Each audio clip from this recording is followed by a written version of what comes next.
We all know the reality. Donald Trump went to war with Iran as a massive distraction from the Epstein files, a way to enrich himself through insider trading, and of course, because he is completely beholden to the Israeli government.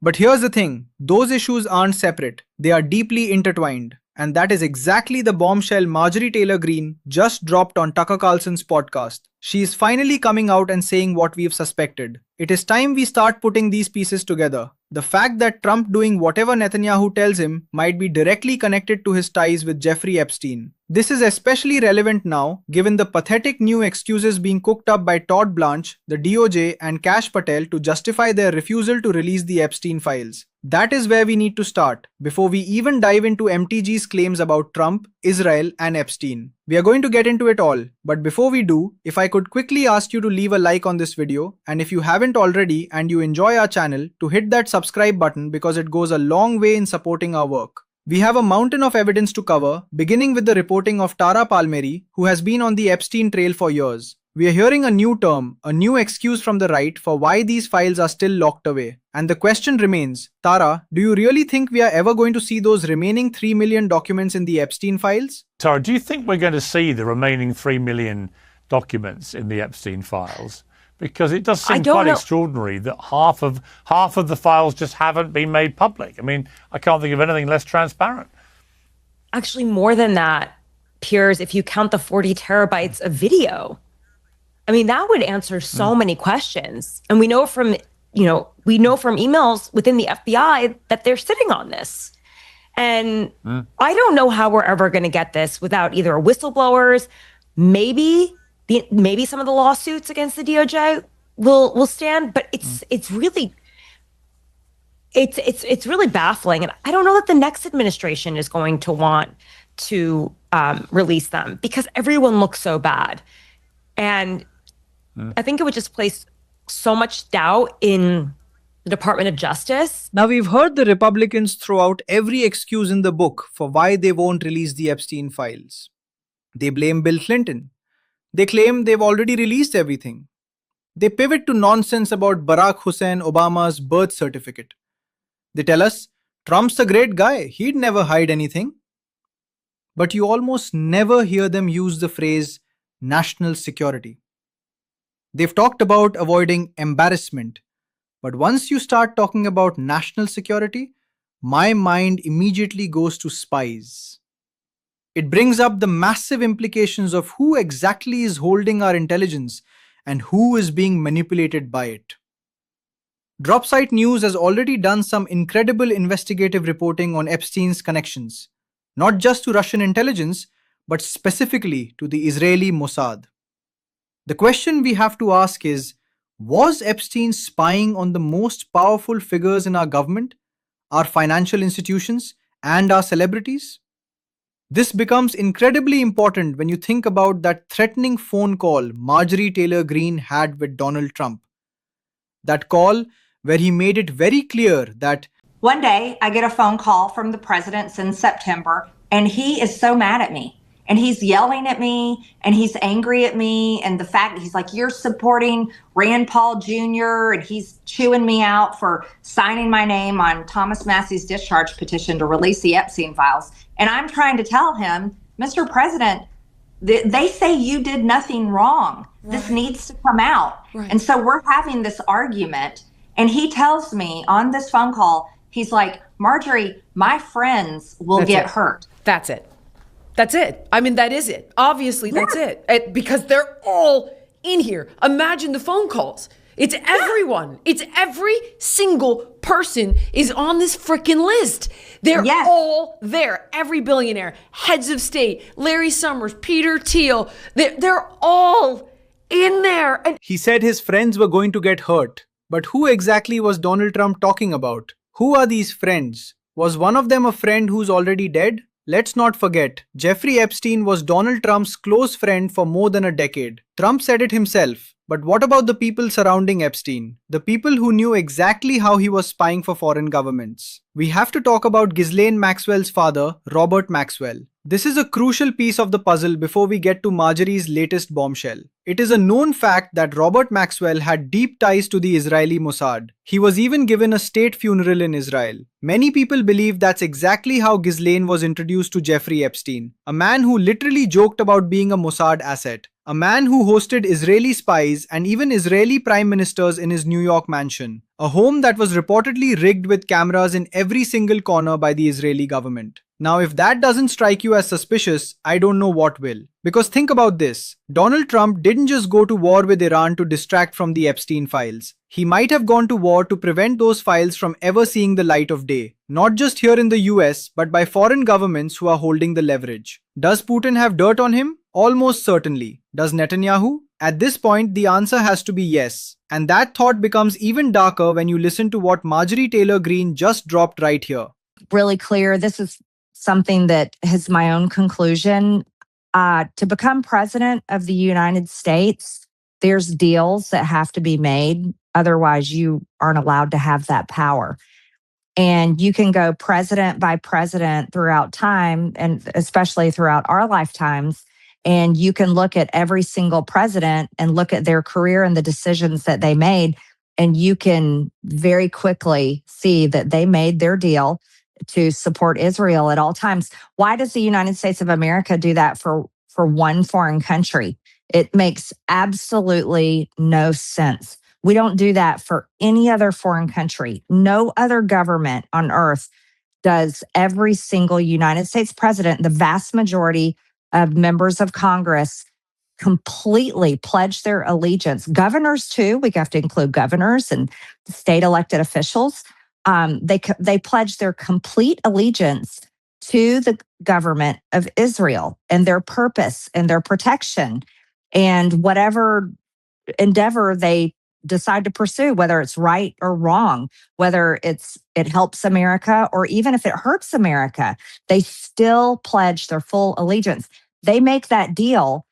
And Tucker, I don't care what anybody thinks about me, but I believe that Trump had to make a deal like this in order to become president. Now, do I think Miriam Adelson, Bibi Netanyahu, and Larry Ellison sat in some dark, smoke-filled room and forced Donald Trump to sign a blood oath? No, of course not. That's not how the world actually works. It isn't like a movie. The reality is much more transactional. It's Miriam Adelson handing over $250 million and promising to do it again if he runs a third time. Illegally, I might add. It's Larry Ellison moving to buy TikTok on behalf of Netanyahu to protect the Zionist project while simultaneously helping Trump. It's the same reason he bought into CBS. Do you really think CBS and people like Barry Weiss are just killing bad stories for Trump? No, they're doing it for Netanyahu too, because at this point, their interests are one and the same. When Marjorie Taylor Greene says that Trump only became president because he swore this oath of loyalty, look at history. We've seen presidents espouse undying loyalty to Israel for decades. There are exceptions. Jimmy Carter was one. JFK was another, specifically because he didn't want Israel to have nuclear weapons. But for the most part, we see this absolute, unquestioning allegiance from both the White House and Congress. People always point to AIPAC or DMFI, the Israel lobby. And yes, the money they give is a factor. But the real power isn't in the donations they give to you. It's the tens of millions of dollars they are willing to spend against you. It's the threat of a smear campaign that can end your career. We saw it in Illinois, and we are seeing it across the country. It's happening to Thomas Massie right now, a man who, interestingly enough, wants the Epstein files released and isn't afraid to speak out against the Israeli government. There is an undeniable connection here. Jeffrey Epstein had deep, documented ties to the Israeli government. That is why it is more critical than ever that we demand the truth. Was Epstein an intelligence asset?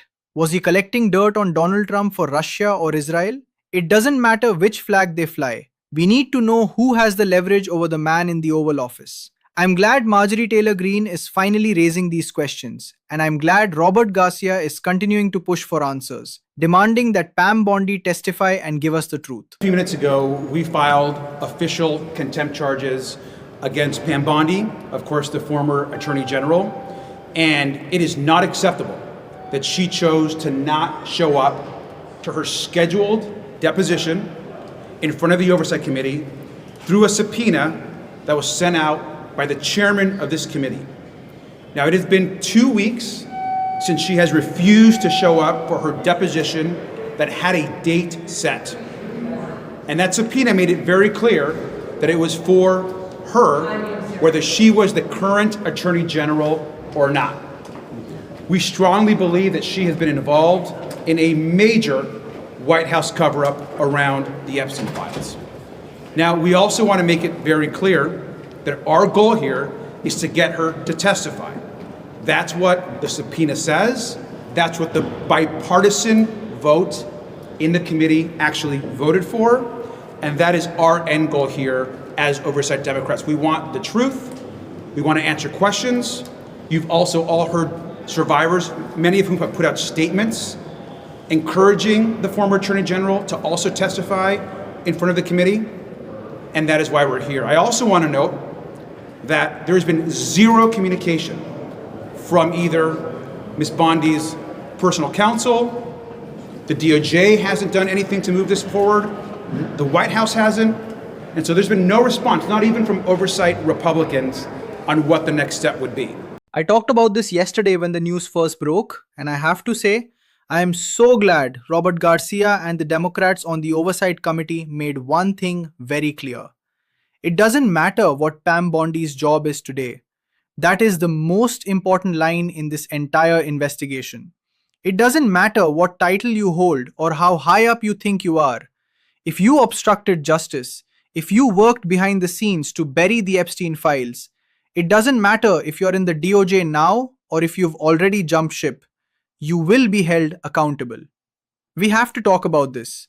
We have to scare the absolute hell out of these people. That is a lever of power that Democrats need to start pulling a lot more often, the scaring the hell out of them lever. Robert Garcia is pulling it right now, sending a message that Pam Bondi is going to answer for what she's done. But of course, it's not just Bondi. We have to talk about Todd Blanche. Think about the connections we just discussed. Ghislaine Maxwell, her ties to the Mossad, and her father's history as an intelligence agent. Well, the one person who likely has the most information on the leverage and the blackmail that Ghislaine has over Donald Trump is Todd Blanche, the man who is now the Attorney General. It is a massive conflict of interest, and Robert Garcia had some very pointed things to say about it right here. How do you make sure that you hold their feet to the fire, not just on bringing him in and asking him questions, but making sure that they don't do this whistling past Dixie routine? I mean, look, I'm not sure what Todd Blanche is smoking, but at the end of the day, these guys are going to be held accountable for the single largest cover-up in modern American history. 50% of the files, half of them, have not been released to the public and to the Congress. And Todd Blanche has been leading that cover-up within the DOJ. He thinks this is over somehow. We're not going to continue to talk about the files when there have been no criminal prosecutions, no convictions. The only person sitting in a jail right now is Ghislaine Maxwell, and he wants to pardon her maybe. He's going out having secret meetings, moving here to a less secure facility. Todd Blanche clearly appears to have directed this move. Who gave the order to move Ghislaine Maxwell, a convicted criminal sexual abuser, to a less secure prison? What is she being promised? Why are there members of the Republican Party that are coming out and telling the press that they now support a possible pardon for Ghislaine Maxwell? The American public understand that there is a huge cover-up being directed at the highest levels around the Epstein files.